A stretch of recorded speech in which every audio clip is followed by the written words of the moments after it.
Hi, everyone. Welcome to another episode of Transformation Conversations brought to you by Prolific Banking. This episode is Payment Innovations Part 2, Achieving Strategic Differentiation. So in Part 1, we took an overall look at rationalizing all of the payment innovation available today. So this time we're going to drill down a little further on how to differentiate payment products. So with me is another special guest, David Jackson, who's the Managing Director of Marketcy. And to kick things off, David, you want to provide a quick overview of your consulting practice?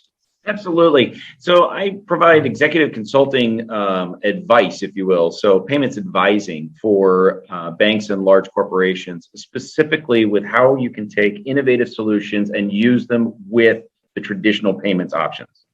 That's great. That's awesome. Okay, so it appears that much of the energy in our industry right now is around payment innovations. So Yes. With that said, I mean, how do you view, FI transitions from what we'll call the old model, which was really a limited number of, choices in payment options, to what we'll call a new model based on both more options as well as faster payments? Excellent. It's an excellent question. And what we keep seeing in the banking business is I want to offer all the solutions possible so I can have all the flexibility possible.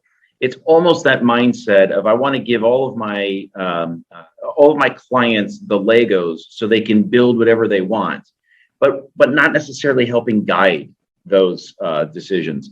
What we're finding much more successful is being able to walk into a bank and having that financial institution know their client and what their client's client needs and develop solutions that are targeted. Now, the funny thing is, most of these things, especially in instant payment systems and some of the innovative blockchain things that we do, are not technically all that different, but they're different in the value proposition of what the client perceives and what their client perceives.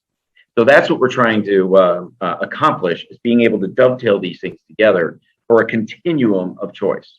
Sure. No, that makes a lot of sense. So that really leads to my next question, which is, do you think differentiation will be achieved based on, how many payment options a particular entity, a financial institution has, or in the solutions they create, leveraging those particular, payment innovations?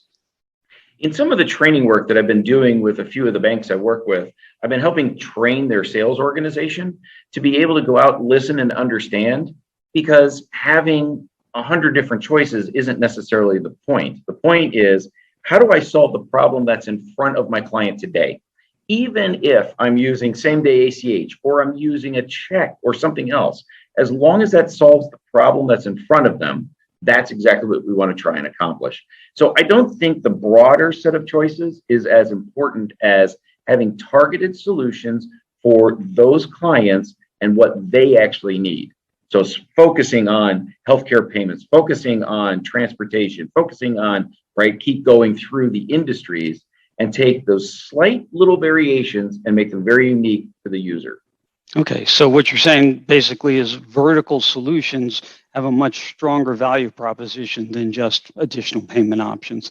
And I would think that, Yes. If there are too many, they're going to become sort of commoditized, and it'll be interesting to see if the bank makes the decisions as to which ones to use, maybe least cost routing or more effective routing, or if the customers would become savvy enough to actually select those for themselves.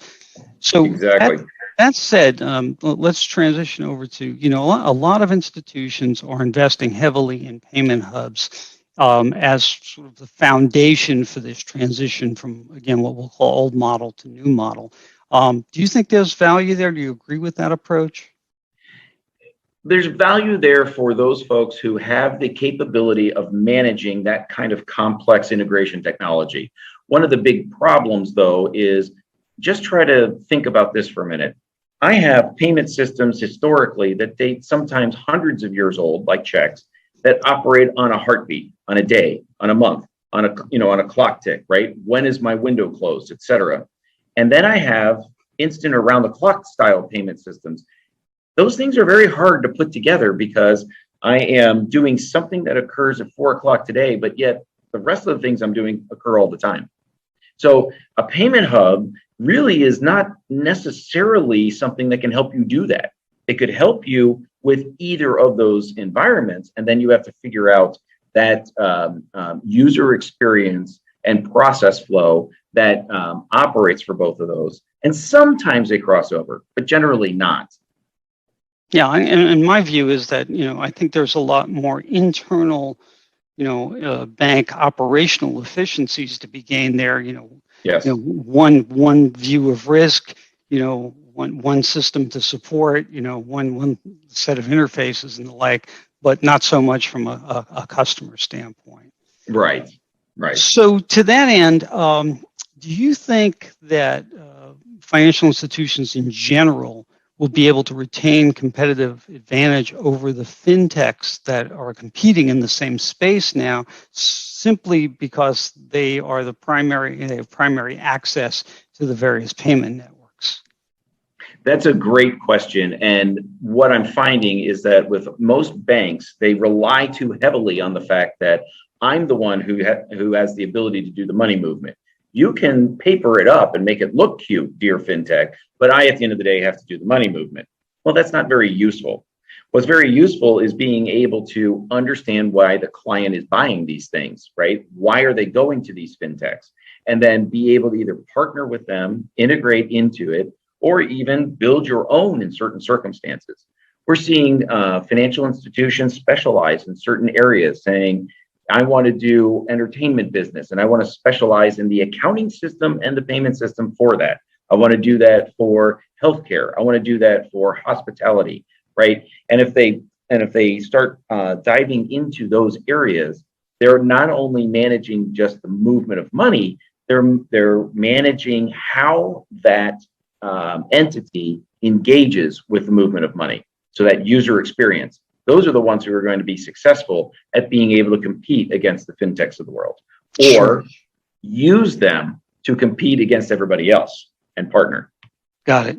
Understood. Well, needless to say, this is a topic we could talk about for hours, but we're gonna go ahead and leave it there. David, thank you so much for joining us. We really appreciate it. If you're watching this on our blog on the website, please feel free to leave comments. If you're watching this on LinkedIn, feel free to comment, make suggestions, give us some feedback on what we're covering here. Our next episode, we're gonna look at payment onboarding and what's involved with that. So once again, have a wonderful weekend, and thanks so much for watching. And thanks again. Thank you, Joe.